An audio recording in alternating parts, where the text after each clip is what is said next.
Dios nos ha dado muchas promesas en su palabra. Las amamos porque son para nuestro bien. Y al pensar en todas esas promesas podría preguntarle, ¿tiene alguna favorita? Quizás conteste que sí. Pero hay una que es la más difícil de todas, la que más se nos dificulta, y se trata de cualquier promesa de sanidad. Quizás porque hemos tenido desilusiones, o tal vez porque en el fondo no lo creemos en verdad, o quizás ignoramos lo que enseña la Biblia en cuanto a sanidad.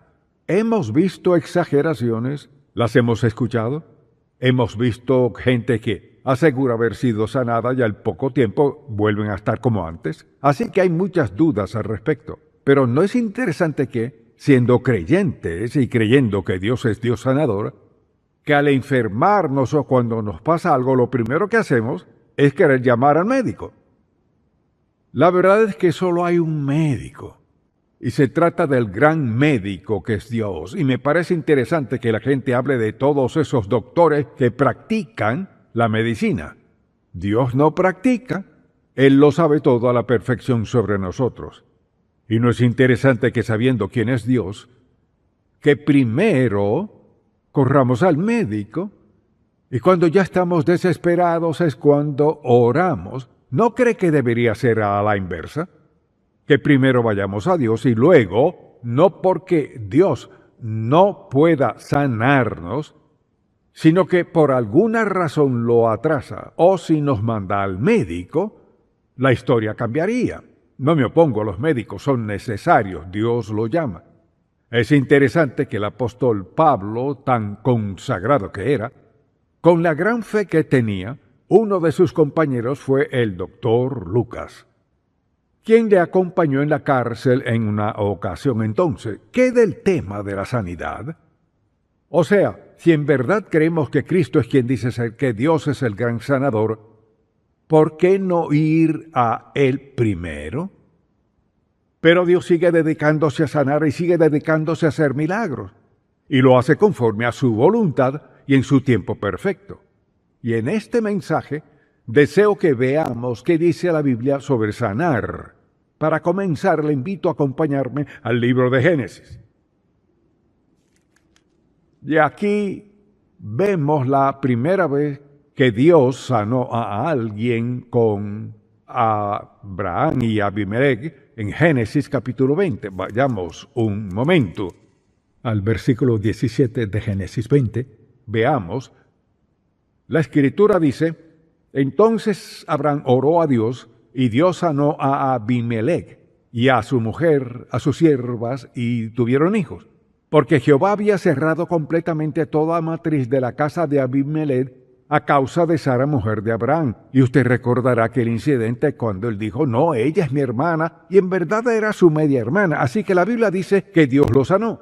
Si vamos por un momento a Éxodo capítulo 23, quisiera que veamos allí lo que dice en el versículo 25 y note lo que ocurre aquí. Otra vez Dios se dedicó al asunto de sanar.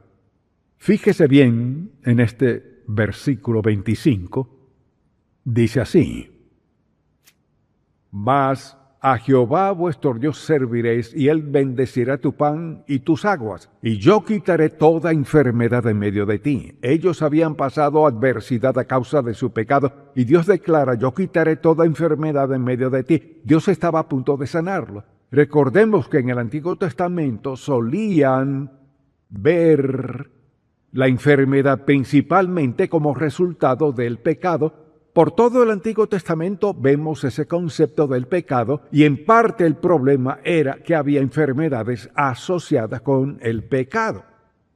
Luego vayamos al Salmo 107 por un momento y fíjese lo que dice aquí en el versículo 20. Dice, envió su palabra y los sanó, y los libró de su ruina. Ahora, ¿qué quiere decir con eso? Solo esto, que cuando Dios quería sanarlos, enviaba su palabra de verdad para recordarles quién era Él, Jehová Dios, y en el proceso de creerle, Dios comenzaba a sanarlos. No era que con una palabra se sanaba, era el fruto de creer su palabra lo que traía sanidad.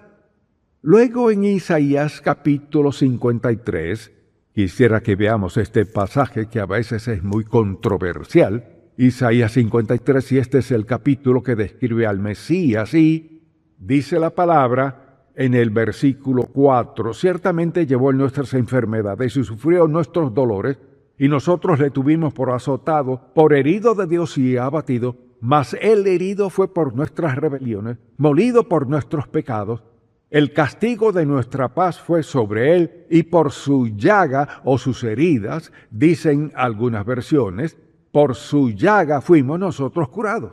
La pregunta es, ¿hay sanidad en la expiación? Es decir, por ejemplo, la expiación se refiere a que Cristo murió por nuestros pecados, así que diríamos que su crucifixión, su sangre derramada en la cruz expió nuestros pecados. Por tanto, cuando le pedimos salvación es como resultado de lo que él hizo en la cruz. La pregunta es, ¿abarca eso nuestra enfermedad? Recordemos que todo lo bueno que nos viene llega mediante la cruz. Por ella tenemos una relación con Dios, de lo contrario estamos separados de Él. Nuestro bienestar está en la muerte expiatoria de Jesucristo, pero todo lo que abarca la muerte expiatoria de Cristo nos viene de vida. Por ejemplo, todas las bendiciones del cielo hay que remontarlas a la cruz. Así nos reconciliamos con Dios, llenó nuestro corazón todas sus promesas. La sanidad es fruto de su obra en la cruz.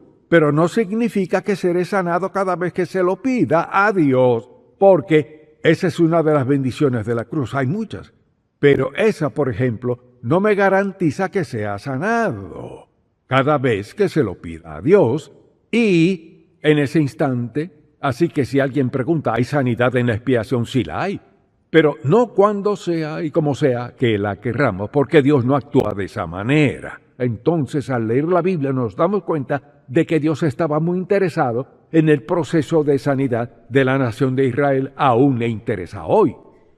Veamos ahora la vida de Jesucristo y lo que dijo, porque es muy importante. ¿Cuál fue la parte principal del ministerio de Jesús? ¿Acaso fue enseñar en el Sermón del Monte? ¿O sus viajes? No, fue sanar. No significa que haya sido lo más importante que hizo. Lo más importante fue ir a la cruz. Eso fue lo más importante que hizo. Lo segundo importante que hizo fue enseñarle a la gente quién era Él, cómo vivir, cómo ser salvos y todo lo demás. Pero notemos que Él tuvo que confrontar. Le invito a acompañarme a Mateo 8 y veamos desde el versículo 14 del capítulo 8. Dicen, vino Jesús a casa de Pedro y vio a la suegra de este postrada en cama con fiebre. Y tocó su mano y la fiebre la dejó. Y ella se levantó y le servía. Mire, la Biblia dice que solo la tocó y la fiebre la dejó. Recuerda a la dama que se acercó a él sin que él la viera. Había mucha gente moviéndose, dando empujones, lo tocaban. Y Jesús sintió que salió poder divino de él. Cuando ella tocó tan solo el borde de su manto, eso sería como tocar el ruedo o el dobladillo del pantalón de un hombre o el vestido de una dama. Él lo sintió. Así que Cristo se dedicaba a sanar individuos, pero no solo sanaba individuos, sino también a multitudes de personas. Si nota aquí en este capítulo 14, el versículo 34, lo que dice de las multitudes y lo que sucedía, veamos lo que dice la Biblia. Y terminada la travesía vinieron a tierra de Genezaret. Cuando le conocieron los hombres de aquel lugar, enviaron noticia por toda aquella tierra alrededor y trajeron a él todos los enfermos y le rogaban que les dejase tocar solamente el borde de su manto, y todos los que lo tocaron quedaron sanos. Una y otra vez vemos a Cristo haciendo lo mismo, o sea, a donde sea que iba, le seguía una multitud. Y esto es muy importante por lo siguiente. La razón por la cual él sanaba a individuos y a multitudes es porque esa era la manera de Dios de comprobar quién era él en verdad, que no era otro predicador más de paso por el pueblo, era el Hijo de Dios, para poder grabar eso en sus mentes, para que quedara claro sin lugar a duda que Jesucristo era el Mesías que habían estado esperando todos estos cientos de años. Así que el Señor Jesús sanaba una y otra vez y lo hacía en toda clase de circunstancias. Y, como dijimos, su propósito principal no era sanar, eso era una parte. Pero el fin primordial cuando sanaba era demostrar que Él era el Mesías, el Hijo de Dios, el Salvador. Entonces, al preguntarnos ¿qué impacto tiene esto en mi vida?, Él sigue sanando. La verdad es que hoy por hoy muchas personas son sanadas y los médicos no tienen explicación alguna. Así que deberíamos estar a la expectativa de que Dios haga lo inusual. Deberíamos anticiparlo. Por ejemplo, ¿qué les enseña a sus hijos? Les enseña, bueno, Jesucristo solía hacer esto, se detiene allí. Al enseñarles de Jesucristo, solo les cuenta historias y les dice, así era Él, esto solía ser, pero ¿qué de hoy? Quizás sea porque no le permitimos obrar en nuestra vida, que no instruimos a nuestros hijos a creer desde muy pequeños que Jesucristo es quien dice ser, que Él es quien siempre ha sido, quien siempre será, porque no cambia, porque uno de sus atributos es que Él es inmutable, Él es Dios. Y no necesita cambiar porque el tener perfección total y absoluta y todo poder, ¿qué hay que cambiar? Todo conocimiento, poder y perfección. Jesucristo todavía sigue sanando a la gente. Primero su espíritu, su alma y luego su cuerpo físico. Veamos un momento a los apóstoles. Recuerda que Pedro y Juan fueron temprano al templo a orar y se encontraron a un hombre acostado en la entrada del templo. Dice en Hechos 3, y era traído un hombre cojo de nacimiento a quien ponían cada día a la puerta del templo, que se llama La Hermosa, para que pidiese limosna de los que entraban en el templo. Al verlos quizás pensó, esta es una oportunidad de recibir algo mejor. Miró al apóstol Pedro y le dijo que quería algo, pero Pedro le dijo, no tengo plata ni oro, pero lo que tengo te doy. En el nombre de Jesucristo de Nazaret, levántate y anda. Levántate y anda. Esto me encanta. Seguramente se sorprendió. ¿Qué quieres decir con levántate y anda? Ni siquiera puedo pararme, mucho menos caminar. Dice la Biblia que Pedro, tomándole por la mano derecha, le levantó y al momento se le afirmaron los pies y tobillos. Se puso de pie y entró al templo saltando y danzando. En ese momento, mucha atención, Pedro le dijo, levántate y anda. Sabía lo que sentía. Solo necesitaba un poco de aliento, una ayudita. A veces al leer este pasaje pienso en cuánta gente necesita tan solo una ayudita. Confía en Dios, alentarlos, animarlos a hacer lo que Dios quiere y ser lo que Dios quiere que sean. Sucedía lo siguiente, y considero el hecho de que la reputación de Pedro era tal que dijeron, él viene y ni siquiera tienes que tocarlo. Solo hay que dejar que su sombra te alcance. Y será sanado. Así que sanar era un asunto importante en aquel tiempo. Felipe, por ejemplo, cuando el Señor le llamó y comenzó a predicar, enseñar y a sanar a la gente, Dios comenzó a obrar. Así que sanar era la manera en que Dios captaba la atención del mundo y la enfocaba en Jesús y en la iglesia primitiva, porque esas dos cosas seguían sucediendo. Ahora, es interesante que el apóstol Pablo, aunque no pensaría que habría sido el sanador por excelencia, en el libro de los Hechos, solo una vez aparece que Pablo sanara a alguien. Y tenemos que ir hasta el final del libro de los Hechos, capítulo 28. Hasta aquí no hay evidencia de que Pablo haya sanado a nadie. Y observemos lo que dice Hechos 28, leamos desde el versículo 7.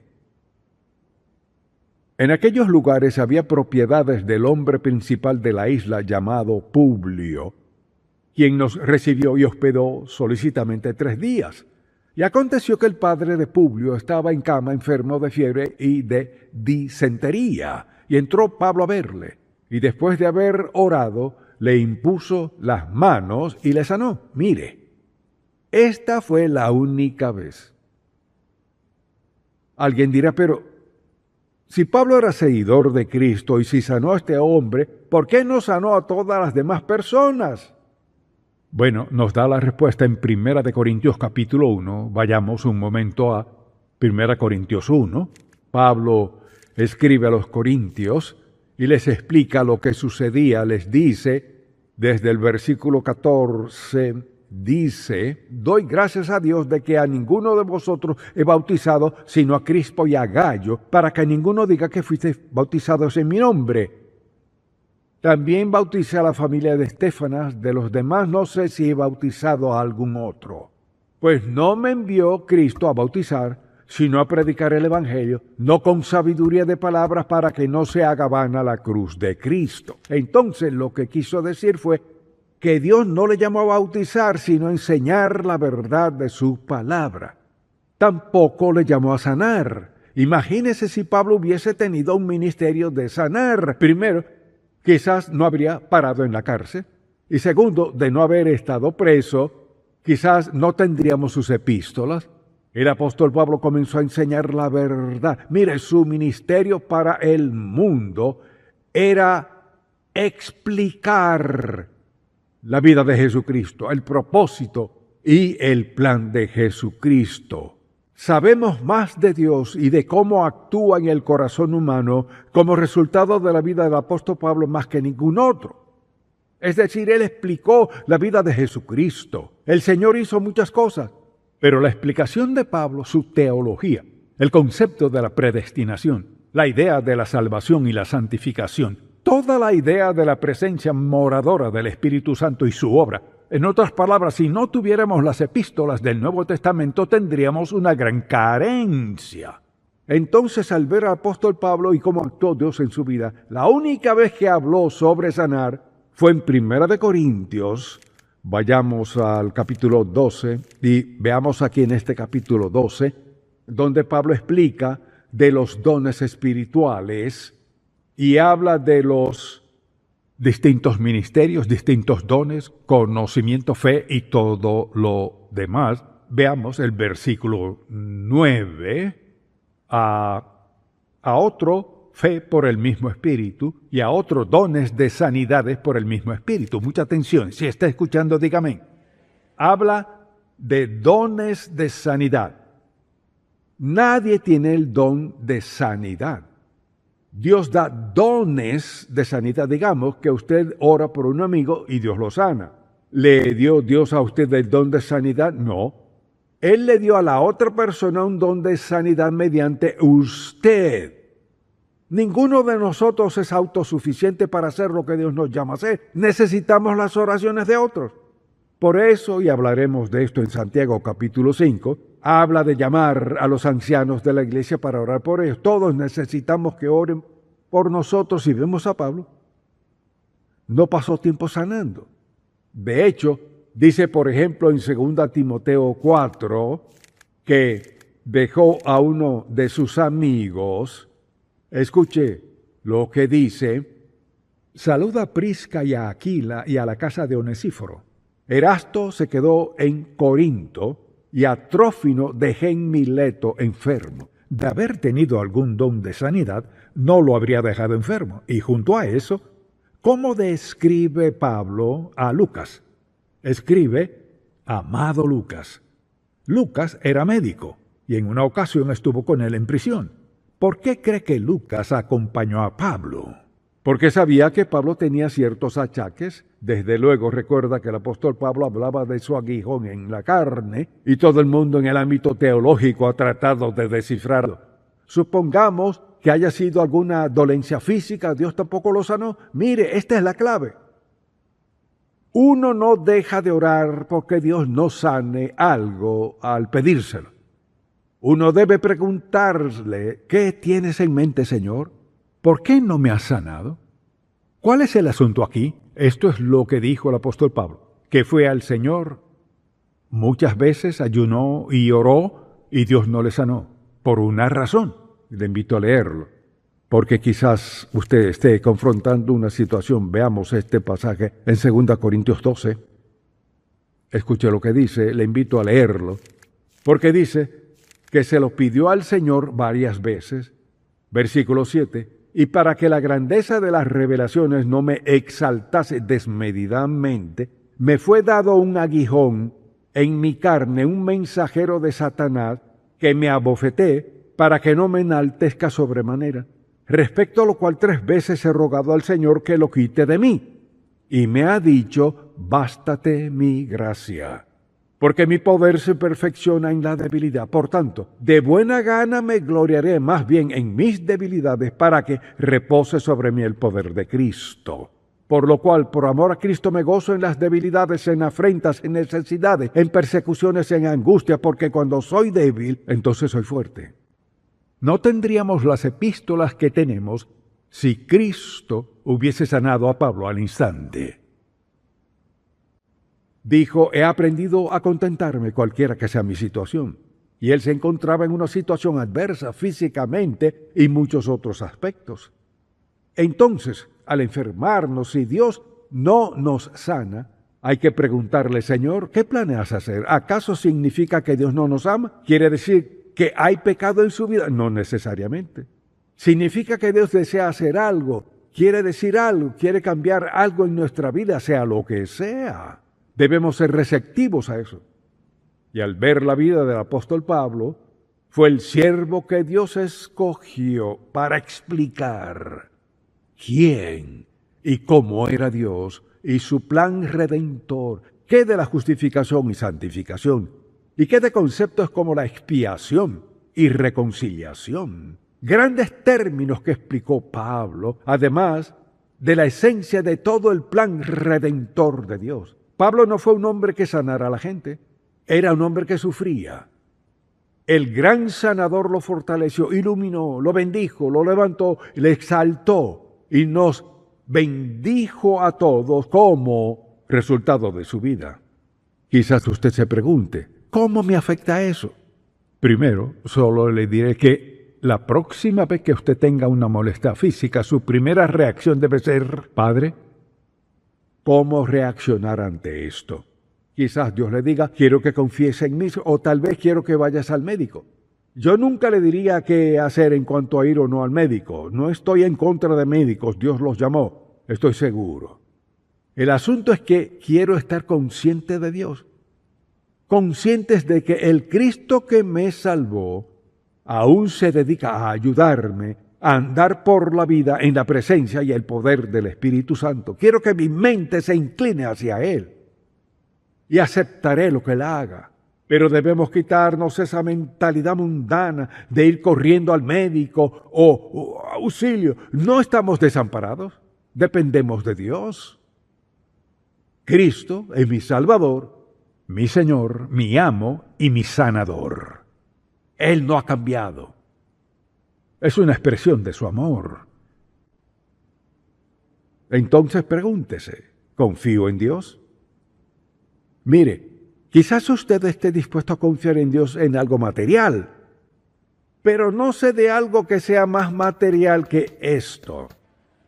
Sé que es material. ¿Puedo confiárselo a Dios? Claro, porque Él es Dios, es su Padre Celestial. Pido que el Espíritu Santo hable a su corazón y ponga su mente en Dios. Si usted ve televisión, hay tantos anuncios que dan esta solución y aquella, esta medicina, la otra, esta píldora, esta cápsula, y después de darle 2 razones para tomarle, le dan 13 que pueden matarlo. Sé que es así, ¿no es verdad? Totalmente. ¿No cree que sea más sabio ir a Dios primero? Y mire, nos están adoctrinando sin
ਸਾਡੀ ਔਕਾਤ ਦੁਨੀਆ ਤੋਂ ਵੱਖਰੀ, ਦਿਲ ਵਿੱਚ ਦਮ ਤੇ ਅੱਖਾਂ ਵਿੱਚ ਸ਼ਕਤੀ।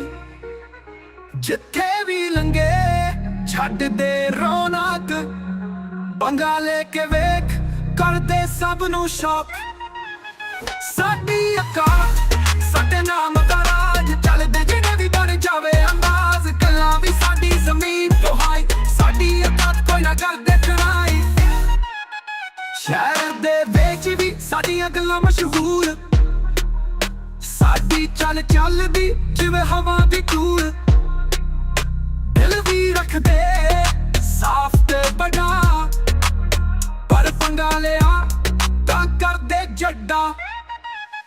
ਸਾਡੀ ਔਕਾਤ ਸਾਡੇ ਨਾਮ ਦਾ ਰਾਜ, ਚੱਲਦੇ ਜਿਹੜੇ ਵੀ ਬਣ ਜਾਵੇ ਅੰਦਾਜ਼। ਗੱਲਾਂ ਵੀ ਸਾਡੀ ਜ਼ਮੀਨ ਤੋਂ ਹਾਈ, ਸਾਡੀ ਔਕਾਤ ਕੋਈ ਨਾ ਕਰਦੇ ਟਰਾਈ।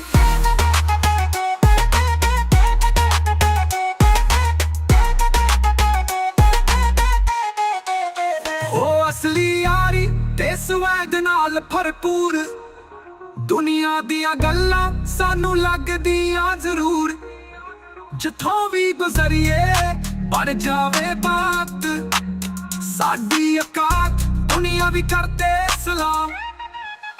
ਸਾਡੀ ਔਕਾਤ ਜਿਵੇਂ ਸੂਰਜ ਦੀ ਰੋਸ਼ਨੀ, ਦਿਲ ਵਿੱਚ ਜਜ਼ਬਾਤ ਤੇ ਦੁਨੀਆ ਦੀ ਖੁਸ਼ੀ।